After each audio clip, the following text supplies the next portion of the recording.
सच्चिदानंद हीरानंद रसायन अज्ञेय। सच्चिदानंद हीरानंद रसायन अज्ञेय। जीवन वृत्त। सच्चिदानंद हीरानंद रसायन अज्ञेय का जन्म उत्तर प्रदेश जिला के देवरिया के कसैया कुशीनगर के एक खंडहर में 7 मार्च 1911 को हुआ। इनके पिता हीरानंद शास्त्री और माता व्यती देवी थी। अज्ञेय को परिवार के लोग प्यार से सच्चा कहकर बुलाते थे। अज्ञेय उपनाम जैनेन्द्र के द्वारा सुझाया गया और प्रेमचंद के द्वारा दिया गया। वत्सायन वत्स्य गोत्र के कारण कहलाए। अज्ञेय श्री वत्स गजानन पंडित तथा डॉक्टर अब्दुल लतीफ़ समाजद्रोही नंबर 1 नामों से भी जाने जाते थे। क्रांतिकारी विचारों के कारण अज्ञेय ने अपना नाम बदलकर मोहम्मद बख्श रखा। राजसीय रूप लवड़ के कारण क्रांतिकारी लोग इन्हें राजा कहा करते थे। कुटीचाटन उपनाम से इन्होंने शबरंग नामक निबंध लिखा। अज्ञेय का बचपन लखनऊ, श्रीनगर, जम्मू, नालंदा और पटना में बीता। अज्ञेय बचपन में ही 30-40 पृष्ठों की एक हस्तलिखित पत्रिका आनंद बंधु निकालते थे। इस पत्रिका में घर के सभी सदस्य लिखते थे। अज्ञेय का देहावसान नई दिल्ली में 4 अप्रैल 1987 ईस्वी को बाल्यावस्था में ही इलाहाबाद की एक बालचार पत्रिका सेवा में पहली कहानी प्रकाशित हुई। लाहौर में अपनी कॉलेज की पत्रिका में पहली कविता छपी जो रविंद्रनाथ के गीतांजलि से प्रभावित थी। अज्ञेय ने दिल्ली जेल में मात्र 3-4 दिनों में ही उपन्यासात्मक आत्मकथा शेखर एक जीवनी लिखी। उस समय अज्ञेय 19 साल के थे। दिल्ली जेल में ही अज्ञेय ने भग्नदूत और चिंता संग्रह की कविताएं और विपथगा की कहानियां लिखी। अज्ञेय मार्क्सवाद से प्रभावित न होकर एम.एन. राय और फ्रायड से अधिक प्रभावित थे। अज्ञेय के संपादकत्व में 4 तार सप्तक प्रकाशित हो चुके हैं। सभी सप्तकों में 7 कवियों को रखा गया है। अज्ञेय ने सन 1943 में प्रयोगवाद का आरंभ तार सप्तक के संपादकत्व से किया। राजकमल ने अज्ञेय की जीवनी शिखर से सागर तक नाम से लिखी है। अज्ञेय प्रयोगवाद काव्यधारा के प्रवर्तक माने जाते हैं। तार सप्तक 1943 के कवि हैं अज्ञेय, रामविलास शर्मा, गजानन माधा, मुक्तिबोध, प्रभाकर माचवे, बलवंत नेमिचंद्र जैन, गिरजा कुमार माथुर, भारत भूषण अग्रवाल। दूसरा सप्तक शमशेर बहादुर सिंह, भवानी प्रसाद मिश्र, शकुंतला माथुर, हरिनारायण व्यास, नरेश मेहता, धर्मवीर भारती और रघुवीर सहाय। तीसरा सप्तक 1959 प्रयाग नारायण त्रिपाठी, मदन वसायन, विजय देवनारायण शाही, कुंवर नारायण, सरेश्वर दयाल सक्सेना, केदारनाथ सिंह चौधरी आदि। चौथा सप्तक अवधेश कुमार, राजकुमार कुंभज, स्वदेश भारती, नंद किशोर आचार्य, सुमन राजे, श्री राम वर्मा, राजेंद्र किशोर आचार्य शुक्ल ने अज्ञेय को कठिन गद्य का प्रेत कहा है। अज्ञेय अस्तित्ववाद में आस्था रखने वाले कवि हैं। अज्ञेय को प्रयोगवाद तथा नई कविता का सलाका पुरुष भी कहा जाता है। प्रभाकर माचवे को आधुनिक युग का कबीर कहा है। अज्ञेय की रचनाएं उपन्यास शेखर एक जीवनी प्रथम भाग 1941 ईस्वी, द्वितीय भाग 1944 ईस्वी, नदी के द्वीप 1951 ईस्वी, अपनी अपनी एचडीवी 1961 ईस्वी, कहानी संग्रह विपथगा 1937, परंपरा 1944, कोठरी की बात 1945, शरणार्थी 1948, जयदोल 1951, अमरवल्लरी 1954, ऐ तेरे प्रतिरूप 1961, जिज्ञासा और अन्य कहानियाँ 1965, अज्ञेय की संपूर्ण कहानियाँ खंड 1 और 2 1975, काव्य संग्रह भग्नदूत 1933, चिंता 1942, इत्याला 1946, घरी घास भस छड़वा 1949, बावरा अहेरी 1954, इंद्रधनुष रौंदे हुए 1957, अरि ओ करुणामय प्रभा 1959, आंगन के पारद्वार 1961, पूर्वा 1965, सुनाहले सैबाल 1965, कितनी नामों में कितनी बार 1967, क्योंकि मैं उसे जानता हूँ 1969, सागर मुद्रा 1970, पहले मैं सन्नाटा बुनता हूँ 1973, महावृक्ष के नीचे 1977, नदी की बाग पर छाया 1981, ऐसा कोई घर आपने देखा 1968 ईस्वी, prison dead and other poems अंग्रेजी में 1946 ईस्वी, सर्जना के क्षण 1979 ईस्वी, यात्रा साहित्य अरे अयावर रहे गदा याद 1953 ईस्वी, एक बूंद सहसा उछली 1960 ईस्वी, संस्मरण स्मृत लेखा 1982 ईस्वी, नाटक उत्तर प्रियदर्शी 1967, समालोचना हिंदी साहित्य आधुनिक परिदृश्य 1967 ईस्वी, पत्रकारिता संपादन सैनिक 1936 ईस्वी, विशाल भारत 1937 ईस्वी, प्रतीक 1947 ईस्वी दिनमान 1965 ईस्वी एवरी मेंस 1972 ईस्वी नाटक नया प्रत्येक 1973 ईस्वी निबंध संग्रह त्रिशंक 1945 ईस्वी सब रंग कुछ राग 1956 ईस्वी आत्मीयन पद 1960 ईस्वी आल बाल 1971 ईस्वी लिख कागत कोरे 1972 ईस्वी अद्यतन 1977 ईस्वी जोग लिख 1977 स्रोत और सेत 1978 युग संधियों पर 1982 धार और किनारे 1982 कहाँ है द्वारिका 1982 केंद्र और परिधि 1984 छाया और जंगल 1984 सृजना का संदर्भ 1985 स्मृत छंदा 1989 संवत्सर 1978 भवंती 1972 ईस्वी संपादित पुस्तकें हैं आधुनिक हिंदी साहित्य 1942 ईस्वी तार सप्तक 1943 से 1979 तक नेहरू अभिनंदन ग्रंथ 1951 नए एकांकी 1952 हिंदी प्रतिनिधि कहानियाँ 1952 पुष्करणी 1953 पुष्करणी संपूर्ण 1959 रूपाम्बरा 1960 ईस्वी साहित्य समाज परिवर्तन 1984 ईस्वी प्राप्त पुरस्कार साहित्य अकादमी पुरस्कार 1964 ईस्वी आंगन के पार द्वार रचना पर ज्ञानपीठ पुरस्कार 1978 कितनी नावों में कितनी बार संग्रह पर स्वर्णमाला पुरस्कार 1983 युगोस्लाविया कांगड़े बाजारे की कविता से कांगड़े बाजारे की सच्चिदानंद हिरण्य वसन अज्ञे रचित कांगड़े बाजारे की कविता हरी घास पर क्षण भर काव्य संग्रह 1949 से ली गई है। कांगड़े बाजारे की कविता की रचना कवि ने कलकत्ता में 10 नवंबर 1949 ईस्वी को की। कवि को अपनी प्रेमिका हरी बिछली अर्थात मुलायम घास के समान सुकोमल दिखाई देती है।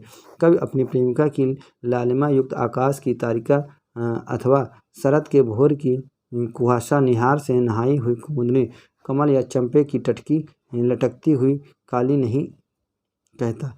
कई पुराने घिसे पिटे उपमानों को मैले होने की बात करते हैं। पुराने उपमानों के देवता अर्थात प्रस्तुत करने वाले अब कूच कर गए हैं। कवि का मानना है कि वासन अधिक घिसने से गुलम्मा फूट जाता है, कलई रंग उतर जाता है। कवि इन नए उपमानों की बात करते हुए प्रेयसी से कहते हैं कि क्या इन नए उपमानों से तुम्हारे सौंदर्य का बखान करूं तो तुम पहचान नहीं पाओगी। बिछली घास को प्यार का नया प्रतीक नए उपमानों के रूप में प्रस्तुत किया गया है। नारी के सुगढ़ छरहरी देह यष्ट की तुलना कांगड़ी बाजारे से की गई है। कांगड़ी बाजारे की कविता का प्रमुख प्रतिपाद्य नवीन उपमानों को स्थापित करना है। महत्वपूर्ण पद हरी बिछली घास दोहली कलगी छरहरी बजरे की अगर मैं तुमको ललाती सांझ के नभ की अकेली तारिका अब नहीं कहता। ये उपमान मैले हो गए हैं, देवता इन प्रतीकों से कर गए हैं कूच। कहीं वासन अधिक घिसने से गुलम्मा छूट जाता है, कहीं सच्चा कहीं प्यारा एक प्रतीक बिछली घास है। शब्द जादू है मगर क्या समर्पण कुछ भी नहीं। यह दीप अकेला कविता से यह दीप अकेला शीर्षक कविता को अज्ञे जी ने 18 अक्टूबर 1952 को नई दिल्ली आलपस कहवा घर में लिखा था। यह कविता बाबरायरी काव्य संग्रह में संग्रहित है। यह कविता प्रतीकात्मक शैली में रचित है। कविता में अकेला दीप व्यष्टि का प्रतीक है, जो पंक्ति समाज समिष्ट का प्रतीक है। यह दीप अकेला कविता में ऐसे दीप की बात की गई है जो स्नेह से भरा है, गर्व से भरा है और मनमाता है, पर वह अकेला है। पंक्ति में दीप को रखना व्यक्ति व्यष्टि को समाज समिष्ट को जोड़ने का अर्थ स्पष्ट होता है। इस कविता में कवि ने व्यक्तिगत सत्ता को सामाजिक सत्ता से जोड़ने की बात कही है। वस्तुतः दीप का पंक्ति में विलय, व्यष्टि का समिष्ट में विलय है और आत्मबोध का विश्वबोध में रूपांतरण। कविता में गीत को तभी सार्थक बनाया गया जब वह गायन से जुड़ा हो, और मोती की भी सार्थकता तभी जब गोताखोर से उसे बाहर निकालो। कवि में मधु को स्वयं काल की मौना का युग संचय कहा गया है, कारण इसे बनने में लंबा समय लगता है। गोरस को जीवन कामधेनु का अमृत पूत पेय कहा गया है, कारण जीवन रूपी कामधेनु गाय से यह प्राप्त होता है। अंकुर को फल, धरा को रवि को तख्ता निर्भय इसीलिए कहता है क्योंकि अंकुर अपने कोमल सींगों से कठोर धरती को फोड़ बाहर निकल आता है और सूर्य जैसे भीषण ताप वाले से भी नहीं डरता। अंकुर के लिए कविता में प्रकृति, स्वयं, ब्रह्म, आयुध आदि संज्ञा प्रदान की गई है। कविता में स्नेह संस्कृत शब्द है जिसका अर्थ है तेल और प्रेम दोनों रहा। महत्वपूर्ण पद। यह दीप अकेला स्नेह भरा है, गर्व भरा मनमाता पर, इसको भी पंक्ति को दे दो। यह प्रकृत स्वयंभू ब्रह्मा आयुत, इसको भी शक्ति दे दो। यह वह विश्वास नहीं जो अपनी लघुता में भी कांपा, जिज्ञासु प्रबुद्ध सदा श्रद्धामय, इसको भी भक्ति को दे दो। हरी घास पर क्षण भर कविता से हरी घास पर क्षण भर कविता इसी नाम से संग्रहित काव्य संग्रह से ली गई है। इस कविता को अज्ञे ने इलाहाबाद में 14 अक्टूबर 1949 को रचा था। यह एक लंबी और प्रतीकात्मक कविता है। हरी घास सहजता और मुक्ति का प्रतीक माना गया है। हरी घास का दूसरा प्रतीक अधुनातन आज के मानव की दबी हुई भावना है। कवि कविता में उस क्षण की बात कहते हैं जिसमें मानव सामाजिक बंधनों, शहरी जीवन की यांत्रिकता और अपनी संस्कारगत वर्जनाओं को भूलकर उस क्षण को सहज और मुक्त रूप से हरी घास पर अर्थात प्रकृति के गोद में बिता सके। माली चौकीदारों का समय नहीं है कि के माध्यम से कवि कहना चाहता है कि अब कोई बाहरी व्यवधान नहीं है, अर्थात हमारी भावनाओं पर रोक लगाने वाला कोई नहीं है। कवि व्यवधान में केवल स्नेह के व्यवधान को ही स्वीकारता है। मौन की भाषा से मन की भावनाओं को समझने का इस कविता में स्तुत्य प्रयास है। कवि कविता में शहरी जीवन के पलायन की बात नहीं कर क्षण भर सृष्टि की स्वाभाविक स्वरूप से रूबरू होने की बात करते हैं। कविता में फुनगी पर पूंछ उठाकर इतराती छोटी सी चिड़िया मनुष्य को प्रकृति की गोद में स्वच्छंद और मुक्त प्रदान करने का प्रतीक है। कविता में सागर विशाल प्रकृति का प्रतीक है और सागर से उठने वाले लहरें लघु मानव की। कवि ने सीमाहीन विस्तार और स्वच्छंद क्षण को मनुष्य के अपने और औरों के कृत्रिमताहीन अस्तित्व का परिचय बताते हुए इस क्षण को जीवन की अमूल्य निधि का ब्याज कहा है। कवि को अपने मित्र के साथ बैठने और मौन होकर निहारने की सामाजिक वर्जनाओं की आशंका होती है। झिझक न हो कि निहारना दबी वासना की विकृत है। पदों में अलंकार। और घास तो अधुनातन मानव मन की भावना की तरह सदा बिछी है। मानवीकरण अलंकार। प्रकृतवाद स्खलन क्योंकि युग जनवादी है। वक्रोक्ति अलंकार। झरने से चमकीले पत्थर, मोर मोरनी घूंघर और संथाली घूमर का लंबा कशक भरा आलाप मानवीकरण अलंकार है। नदी दरारे सब शिष्ट जीवन की, यह क्षण हमें मिला है नहीं। नगर सेठों की फयाजी से हमें मिला है यह अपने जीवन की निधि से ब्याज सरीखा। झिझक न हो कि निहारना दबी वासना की विकृत है और रह बैठे तो लोग कहेंगे धुंधले में दुबके प्रेमी बैठे हैं। नहीं सुने हम वह नगरी के नागरिकों की जिनकी भाषा में अतिशय चिकनाई है साबुन की। अज्ञे के काव्य में प्रकृति के प्रति विद्वानों की राय। अज्ञे के काव्य में प्रकृति के प्रति विद्वानों की राय। अज्ञे शुरू से ही प्रकृतिवादी रहे हैं। अपनी आत्मकथा में कहते हैं कि दुनिया में इतने कुछ देखने को पड़ा है। क्षण क्षण परिवर्तित प्रकृति वेश जिसे उसने आंख भर देखा है, इसे देखने से उसको इतना अवकाश कहाँ कि वह निहार अपनी ओर मोड़े। अज्ञेय के प्रकृति काव्य के प्रति रमेश चंद्र शाह के वक्तव्य पंथ के बाद शायद ही किसी कवि का प्रकृति संवेदना इतना प्रगाढ़, इतना भरा पूरा और इतने जोखिम से निखरा हुआ हो जितना अज्ञेय का। इलियड के साथ तुलना करते हुए रमेश चंद्र शाह कहते हैं कि इलियड के विपरीत अज्ञेय का संबंध प्रकृति के साथ अधिक सहज और घनिष्ठ है और पक्ष पर उनकी रचनाओं में ही नहीं चिंतन के स्तर पर भी बराबर अभिव्यक्त होता रहा है।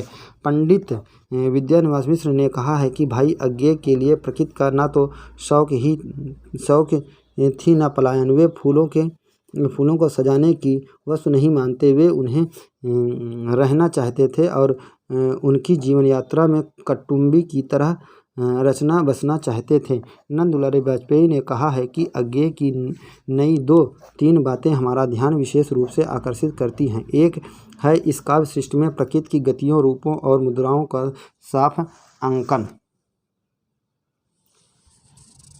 साफ अंकन कितनी नावों में कितनी बार कविता से कितनी नावों में कितनी बार कविता इसी नाम से संग्रहित काव्य संग्रह जिसका प्रकाशन 1967 में हुआ ये उद्धत है। कितनी नावों में कितनी बार काव्य संग्रह 1962-66 तक रची गई कविताएं हैं।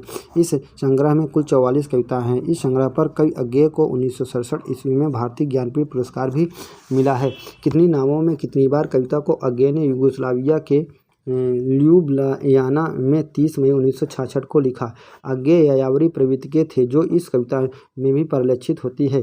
कविता में ज्योति ज्ञान का प्रतीक है तो ज्ञान उस ज्ञान प्राप्ति के साधन का। ज्ञान प्राप्ति में नाव का डगमगाना अर्थात कठिन परिश्रम अथवा दुर्गम राहों से ज्ञान का अन्वेषण संभव है, ऐसा कवि ने कहा है। जब हम अज्ञानी रूपी कुहासे में होते हैं तो ज्ञान रूपी रूपहारी चादर को प्राप्त नहीं कर पाते हैं। कविता में आए जगमग जहाज आज के चकाचौंध आधुनिक युग अथवा संसारी प्रलोभन का प्रतीक है। इसे पाश्चात्य संस्कृति का प्रतीक भी माना जा सकता है। सत्य के अन्वेषण में जो कठिनाई आती है उसका वर्णन इस कविता में की गई है। कितनी दूरियों से अर्थ कई देशों से लिया जा सकता है। जहाँ नंगे अंधेरों को और भी उघाड़ता रहा है के द्वारा कवि पाश्चात्य और अपसंस्कृत को वर्णित करते हैं। कवि कविता के अंत में यह स्पष्ट करते हैं कि पाश्चात्य संस्कृत हमें चौंधियाते हैं, केवल तथ्य को उपस्थित करते हैं किंतु सत्य से दूर ले जाते हैं। महत्वपूर्ण पद, मैं तुम्हारी ओर आया हूँ, मेरी छोटी सी ज्योति, और कितनी बार कितने जगमग जहाज मुझे खींच कर ले गए हैं कितनी दूर, कितने पराये देशों की बेदर्द हवाओं में, केवल चौंधियाते हैं तथ्य तथ्य तथ्य, सत्य नहीं, अंतहीन सच्चाइयाँ। असाध्य वीणा कविता से। असाध्य वीणा एक लंबी कविता है जिसे अज्ञेय ने अल्मोड़ा में 18 से 20 जून 1961 ईस्वी को रचा। इस कविता में कुल 321 पंक्तियां हैं। यह कविता आंगन के पारद्वार काव्य संग्रह 1961 में संग्रहित है। इस कविता का मूल भाव अहम का विसर्जन है। आंगन के पारद्वार काव्य संग्रह 3 खंडों में विभक्त है। पहला है अंत सलिल, दूसरा है चक्रांतशीला, तीसरा है असाध्य वीणा। असाध्य वीणा की रचना चीन के ताओवाद के एक कथानक वीणा वादन और जापान के कला प्रेमी ओकाकुरा की पुस्तक द बुक ऑफ टी में टेमिंग ऑफ द हार्प शीर्षक से संग्रहित है। इस चीनी कथा का भारतीयकरण अज्ञेय जी ने किया है। श्री नरेंद्र शर्मा ने भी एक आलेख में कहा है कि लुंगमिन खाल में एक विशाल कीरी वृक्ष था जिससे इस वीणा का निर्माण किया गया था। अनेक वादक कलाकार प्रयत्न करके हार गए पर वीणा नहीं बजा सके, इसीलिए इनका नाम असाध्य वीणा पड़ गया। अंत में बीनकारों का राजकुमार पीवो ही उसे साध सका। असाध्य वीणा को ब्रज कीर्ति ने किरोटी नामक वृक्ष से बनाया था। वीणा के साथ यह शर्त थी कि यह तभी बजेगी जब कोई सच्चा सुरु साधक साधेगा। असाध्य वीणा को केशकमली प्रेमवदा ने साध कर दिखाया। असाध्य वीणा से निकलने वाले स्वर में किसी को ईश्वरीय कृपा सुनाई दे रही थी, किसी को तिजोरी में रखे धन की खनक लगा रही थी, किसी को नववधि के पायल की रुनझुन सुनाई दे रही थी तो किसी को इसमें शिष्य की किलकारी सुनाई दे रही थी। असाध्य वीणा वस्तुतः जीवन का प्रतीक है जिसमें हर व्यक्ति को अपनी भावना के अनुसार ही स्वर लहरी प्रतीत हो रही है। कई कहना चाहते हैं कि असाध्य वीणा को वही साध पाता है जो सत्य एवं स्वयं को शोधता है। कविता में बहिर्मुखी से अंतर्मुखी होने पर बल दिया गया है। बौद्ध दर्शन में इसे ही तथता कहा गया है। असाध्य वीणा उत्तराखंड के गिर प्रांतर के घने वनों से लाई गई थी। कविता में केश कंबली के लिए प्रेमवद और गुफा गेह विशेषण का प्रयोग किया गया है। इस वीणा में ब्रजकीर्त के द्वारा मंत्र पूत किया गया है। कीर्त तर की यह विशेषता थी कि उसकी शाखाएं साड़ी के सूर्ण की तरह मोटी थी। उसकी जड़ें पाताल लोक तक फैली थी। जड़ें इतनी सुगंधित एवं शीतल थी कि वासुकी नाग अपना फन टिकाकर वहीं सोता था। क्रीड वृक्ष का तना इतना मोटा था कि उसके कोटर में जंगली भालू निवास करते थे। उसकी छाल इतनी खुरदरी थी कि शेर अब उसमें अपना कंधा खुजलाया करता था। असाध्य वीणा के निर्माण के बाद ही निर्माता ब्रजकीर्ति की मृत्यु हो गई, इस कारण वीणा नहीं बज सकी। केश कंबली ने अपने परिचय कला का शिष्य एवं साधक तथा स्वयं को जीवन के अकथनीय सत्य का शोधक एवं साधक के रूप में दिया। इस कविता के माध्यम से कवि ने बताया है कि साधना में एकाग्रता की आवश्यकता होती है तथा अपने परिवेश से कट जाना पड़ता है। आज्ञे ने मौन की महत्ता को भी प्रतिपादित किया है। साधना के लिए मौन अति आवश्यक है। कवि ने क्रीड तर्क को प्रभु परमात्मा का रूप मानते हुए उसे उन गुणों से संपन्न बताया है जो परमात्मा के गुण माने गए हैं। केशकम्बली प्रेमवद ने क्रीड तर्क को पिता के रूप में, अषाढ़ वीणा को माता के रूप में, खुद को पुत्र के रूप में और श्रद्धा भक्ति निवेदित की है। कविता में कवि ने केशकम्बली के द्वारा प्रभात, दोपहर, संध्या, रात की प्रकृति का सुंदर वर्णन किया है। केशकम्बली ने क्रीड तर्क को परमात्मा और अषाढ़ वीणा को जीवन का प्रतीक माना है। अषाढ़ वीणा से निकलने वाले स्वर में राजा को विजय लक्ष्मी का आभास होता है तो रानी को उसमें ईश्वरीय प्रेम एवं सांसारिक वैभव की क्षणभंगुरता दिखाई देती है। अषाढ़ वीणा कविता का अंत दार्शनिक रूप में होता है। अंतिम पद में प्रयुक्त शब्द अभिभाज्य, अनाथ, अद्रवित, अप्रमेय, शब्दहीन आदि में सभी ईश्वर के लिए प्रयोग किए गए विशेषण हैं। अषाढ़ वीणा के पदों में अलंकार।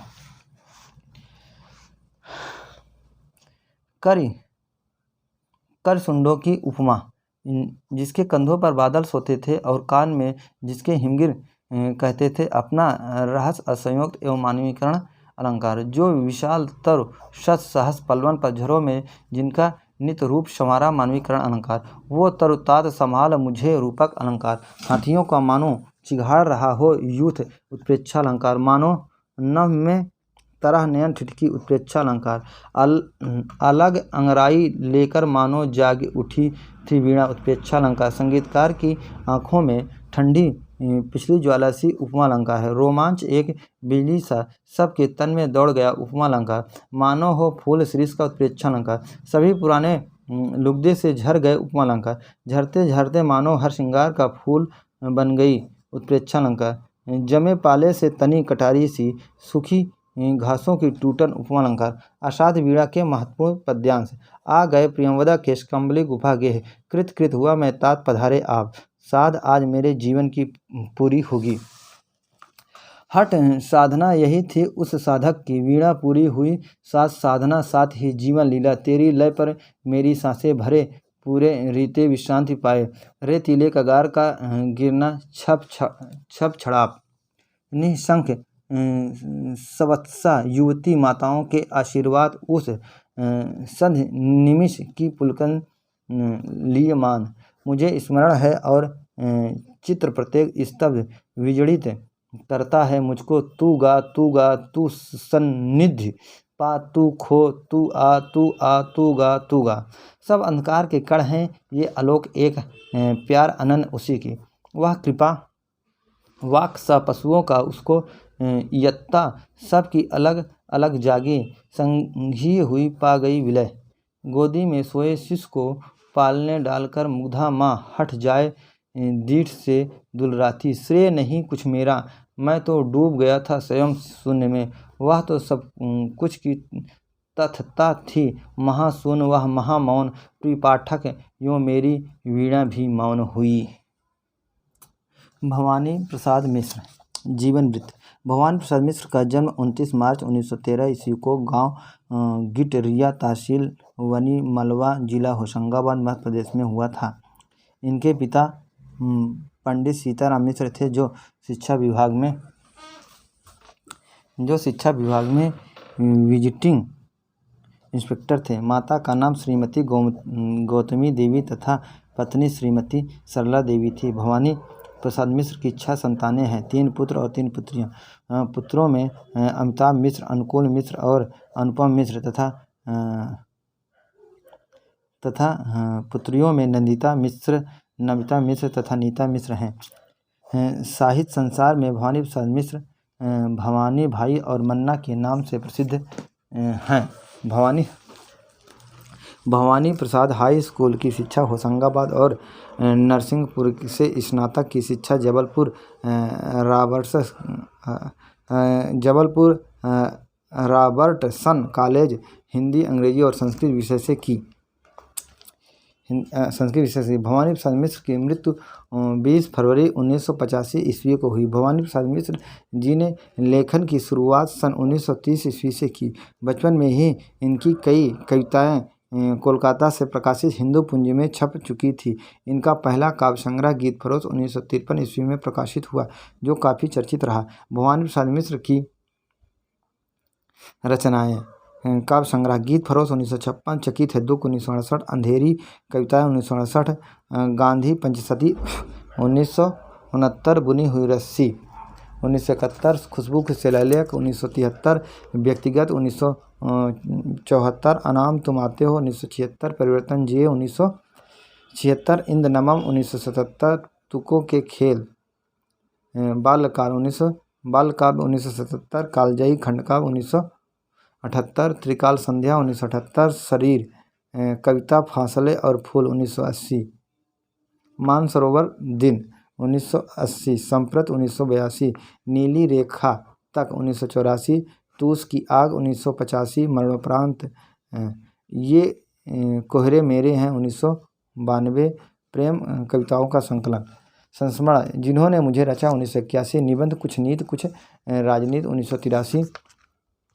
संपादन विचार पत्रिका 1949, नागपुर से कल्पना 1952-54, हैदराबाद, गांधी वाङ्मय को हिंदी खंडों का संपादन 1958 ईस्वी, गांधी मार्ग का संपादन 1981 ईस्वी, बालकृष्ण शर्मा नवीन 1967 ईस्वी, महात्मा गांधी की जय 1970 ईस्वी, संपादन सहयोगी मन्ना राय अग्रवाल, मृत्युंजय गांधी 1970 ईस्वी, प्रभाकर माचवे समर्पण और साधना 1973 ईस्वी, यशपाल जैन गंगनांचल 1979 ईस्वी, सहयोग न्यू थिएटर्स कलकत्ता की फिल्म स्वयं सिद्धा में सहयोग 1952 ईस्वी, बम्बई आकाशवाणी में चीफ प्रोड्यूसर 1956 ईस्वी, अनुवाद ओपन डोर, मुक्त द्वार, स्टैंड बैक, रेड पेनी 1959 ईस्वी, रविंद्रनाथ टैगोर की 32 कविताओं का अनुवाद 1967 ईस्वी, सोफोक्लिस के नाटक एंटीगनी का अनुवाद 1977 ईस्वी, चरैवेती मन्ना रायण की जीवनी 1978, प्राप्त पुरस्कार काव्य संग्रह बुनी हुई रस्सी के लिए साहित्य अकादमी पुरस्कार 1972 ईस्वी, अखिल भारतीय हिंदी प्रकाशक संघ की तरफ से परिवर्तन जिए को सर्वश्रेष्ठ काव्य संग्रह पुरस्कार 1977 ईस्वी, मध्य प्रदेश कला साहित्य परिषद द्वारा सिख पुरस्कार से सम्मानित 1983 ईस्वी, दिल्ली प्रशासन कला परिषद द्वारा गालिब पुरस्कार 1983 ईस्वी, जन धर्म प्रकाशन भोपाल द्वारा सारस्वत पुरस्कार 1983 ईस्वी, सच्चिदानंद हीरानंद रसायन अज्ञे द्वारा 1949 ईस्वी में संपादित सन 1991 में प्रकाशित दूसरा सप्तक में भवानी प्रसाद मिश्र की 11 कविताएं संग्रहित हैं, जो ये हैं: कमल के फूल, सतपुड़ा के जंगल, सन्नाटा, बूंद टपकी नभ से, मंगल वर्षा, टूटने का सुख, प्रलय, असाधारण, स्नेह, शपथ, गीत फरोश, वाणी की दीनता। भवानी प्रसाद मिश्र के बारे में विद्वानों की राय। डॉक्टर कमला प्रसाद पांडे ने भवानी प्रसाद मिश्र की कवि कर्म के बारे में कहा है: जिंदगी का हर क्षण कविता का स्पंदन तो है, परंतु उसकी पूर्णता किसी न किसी निष्कर्ष में है। क्षणों की पूर्णता के आधार पर ही कवि मानसिकता में बिंब बनता है। जागरूक कवि की जिंदगी का रेशा कविता है और कविता का हर रेशा जिंदगी। मिश्र जी का कवि कर्म इस कसौटी पर खड़ा उतरता है। कहानीकार उदय प्रकाश ने भवानी प्रसाद मिश्र को कविता का गांधी कहा है, किंतु स्वयं मिश्र जी ने अपने को गांधी का बेटा कहा है।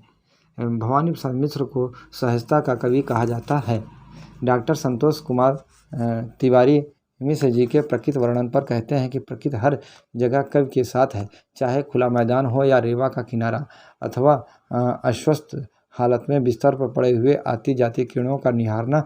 कवि हर समय प्रकृति का आलिंगन करने और उसे शब्दों में कसने के लिए आकुल हो उठता है। गीत फरोश कविता से। गीत फरोश कविता पंडित भवानी प्रसाद मिश्र जी का प्रथम काव्य संग्रह 1956 ईस्वी गीत फरोश से ली गई है। संकलन से पहले यह कविता 1951 ईस्वी में प्रतीक पत्रिका में प्रकाशित हुई। गीत फरोश संग्रह में कुल 68 कविताएं हैं, जिनमें पहली कविता शब्दों के महल और अंतिम कविता गीत फरोश है। गीत फरोश है। गीत फरोश काव्य संग्रह में अधिकांश कविता प्रकृति सौंदर्य पर आधारित है, जैसे मैं सतपुड़ा के जंगल, सन्नाटा घर की याद, नर्मदा के चित्र, मेघदूत, आषाढ़ सावन आदि। गीत फरोश कविता की पृष्ठभूमि के बारे में स्वयं भवानी प्रसाद मिश्र का कहना है कि गीत फरोश शीर्षक हंसाने वाली कविता मैंने बड़ी तकलीफ में लिखी है। मैं पैसों को कोई महत्व नहीं देता था, लेकिन पैसा बीच बीच में अपना महत्व स्वयं प्रतिष्ठित कर देता है। मुझे अपनी बहन की शादी करनी थी, पैसा मेरे पास नहीं था, तो मैंने कलकत्ते में बन रही फिल्म के लिए गीत लिखे। गीत अच्छे लिखे गए, लेकिन मुझे इस बात का दुख था कि मैंने पैसे लेकर गीत लिखे। गीत फरोश कविता के बारे में स्वयं भवानी प्रसाद मिश्र की उक्ति। गीत फरोश कविता कवि कर्म के प्रति समाज और स्वयं कवि के बदलते हुए दृष्टिकोण को उजागर करती है। व्यंग के साथ साथ इसमें वस्तु स्थिति का मार्मिक निरूपण भी है। गीत फरोश कविता प्रयोगशील कविता के आरंभिक दौर की महत्वपूर्ण और बहुचर्चित रचना है। यह कविता फेरीवाले को आधार बनाकर व्यंग्यात्मक शैली में रचित है। कविता के आरंभ में ही यह स्पष्ट हो जाता है कि बदलते समय और समाज में कविता खरीदी बेची जाने वाली वस्तु हो गई है। कवि कहता है कि मैं गीत बेचता हूँ और ग्राहक की मर्जी के अनुसार तरह तरह के सभी किस्म के गीत बेचता हूँ। कवि गीत की विशेषता बताते हुए कहता है कि यह गीत ऐसा है जो सख्त सिर दर्द को दूर कर देता है और पिया को पास बुला देता है। कवि कहता है कि पहले पहल गीत बेचने में मुझे शर्म आई, बाद में बुद्धि आ गई। जहाँ लोग भौतिक वस्तु की भांति ईमान तक बेच डालते हैं, वहाँ गीत क्यों नहीं बेच सकता। कवि अपने गीतों की विविधता का बयान करते हुए कहता है कि यह गीत सुबह का है, यह गीत गजब का है। एक शून्यपन में लिखा था एक पूना में। गीतों की खूबी बताते हुए कहते हैं कि यह गीत पहाड़ों पर चढ़ सकता है। इसे जितना बढ़ाओ बढ़ सकता है, इसे सुनकर भूख प्यास मिट सकती है। यह गीत भुवाली नामक तपेदिक के अस्पताल की हवा जैसी असरकारक है। यह गीत तपेदिक की दवा के समान है। यह गीत जन्म और मरण दोनों अवसरों के लिए कोई विजय गीत है, जो कोई शरण गीत, कोई गीत रेशम का है, कोई आज़ादी का, कोई तक का, कोई वादी का, कोई रेशमी गीत, शरण गीत, भीमनी गीत आदि गीतों के डिजाइन की सांकेतिकता के द्वारा जीवन की विडंबना और व्यवस्था को प्रदर्शित किया है। कवि अंतिम में इस बात को स्वीकार करता है कि गीत बेचना पाप है, लेकिन लाचारी वश मैं गीत बेच रहा हूँ। गीत बेचता हूँ, जी हाँ हुजूर, गीत बेचता हूँ। पंक्तियों को दोहराने के पीछे कवि मात्र व्यंग्य की तीव्रता को ही प्रदर्शित नहीं करते, अपितु साहित्य और समाज में आ रहे अनिवार्य बदलाव की सूचना भी देते हैं। महत्वपूर्ण पद। जी हाँ हुजूर, मैं गीत बेचता हूँ, मैं तरह तरह के गीत बेचता हूँ, मैं किस्म किस्म के गीत बेचता हूँ। जी पहले कुछ दिन शर्म लगी मुझको, पर बाद में अक्ल जगी मुझको। यह गीत भूख और प्यास भगाता है। जी यह मसान में भूख जगाता है। गीत बेचना वैसे बिल्कुल पाप, क्या करूं मगर लाचार हार कर गीत बेचता हूं।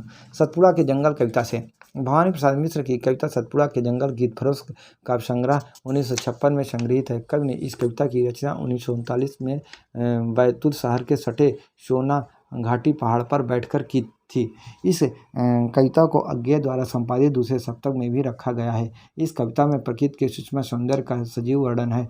पूरी कविता में जंगल का मानवीकरण किया गया है। सतपुड़ा के घने जंगल सतपुड़ा राष्ट्रीय उद्यान मध्य प्रदेश के होशंगाबाद जिले में स्थित है। इस कविता की रचना मिश्र जी बैतूल जिला में जिस स्थान पर बैठ कर किए थे, वहाँ इस कविता को एक शिलालेख पर भी उकेरा गया है। सतपुड़ा के जंगल कविता में जंगल का वातावरण अत्यंत सूक्ष्म रूप में अंकन हुआ है। प्रकृति के अंचल को यथार्थ रूप में प्रस्तुत किया गया है। कवि ने कविता के जंगल को गति, शब्द और भयानकता का भी चित्रण किया है, किंतु जंगल की वह भयावहता आतंकित नहीं करती। सतपुड़ा के जंगल में एक विशेष प्रकार की निस्तब्धता है। वहाँ ना तो पंक्तियों की सरसराहट है, ना पंछियों का कलरव। सब कुछ अलसाया सा अनमना सा है। पेड़ कहीं आसमान को छू रहे हैं तो कहीं आड़े तिरछे बेतरतीब से फैलकर पगडंडियों के बिल्कुल करीब आ बैठे हैं। सांप जैसी वृक्ष लताएं मुसाफिरों के पाँवों को जकड़ने के लिए तैयार है। मकड़ियों, मच्छरों, अजगरों, शेरों और बाघों वाले जंगल कभी गरजते और कभी दहाड़ते प्रतीत होते हैं। सतपुड़ा के घने जंगलों से अनेक नदियाँ, निर्झर तथा नाले बहते हैं और पंछी, फूल, पत्ते, फलियाँ, कलियाँ, हरी घास इनकी शोभा बढ़ाती हैं। इस बीहड़ सतपुड़ा के घने जंगल में मुर्गे और तीतर बटेर पाल नेवा के गोंड जाति के लोग जो काफ़ी मोटे, तगड़े और खोपड़ी बना कर रह रहे हैं, जो झोपड़ी बनाकर मोटे तगड़े झोपड़ी बनाकर रह रहे हैं। होली के अवसर पर ये गोंड जाति मत्त होकर गीत गाते हैं, ढोल बजाते हैं। श्रीकांत वर्मा सतपुड़ा के जंगल पर टिप्पणी देते हुए कहते हैं कि जब भवानी प्रसाद मिश्र पढ़ते थे सतपुड़ा के घने जंगल, उगते अनमने जंगल, तब मेरा बचपन जागृत हो उठता। मैं बचपन में उन पहाड़ों में, जंगलों में लौट जाता जिससे मैं आज 1000 मील दूर हूँ। भवानी प्रसाद मिश्र ने प्रकृति को नंगे, बीहड़ और बेलोस रूप में देखा है। पहाड़ों का अवघड़पन, जंगलों की उनिद्रा और नदियों की अकेली यात्रा, वन पंछी की खंडहर पुकार, प्रकृति कितनी अकेली है, कितनी डरावनी और कितनी हमारे अंदर है, कितनी हमारे बाहर। यह सब फर भवानी प्रसाद मिश्र की कविताओं में रागात्मक रूप है। महत्वपूर्ण पद: सतपुड़ा के घने जंगल, नींद में डूबे हुए ऊँघते अनमने जंगल, चलो इस पर चल सको तो दलो इसको दल सको तो, सांप सी काली लताएं, बला सी पाली लताएं, क्षितिज तक फैला हुआ सा, मृत्यु तक मैला हुआ सा, मेरु वाला, शेष वाला, शंभु और सुरेश वाला, एक सागर जानते हो उसे कैसे मानते हो, धसो इनमें डर नहीं है, मौत का यह घर नहीं है, सतपुड़ा के घने जंगल, लताओं के बने जंगल, लताओं के बने जंगल।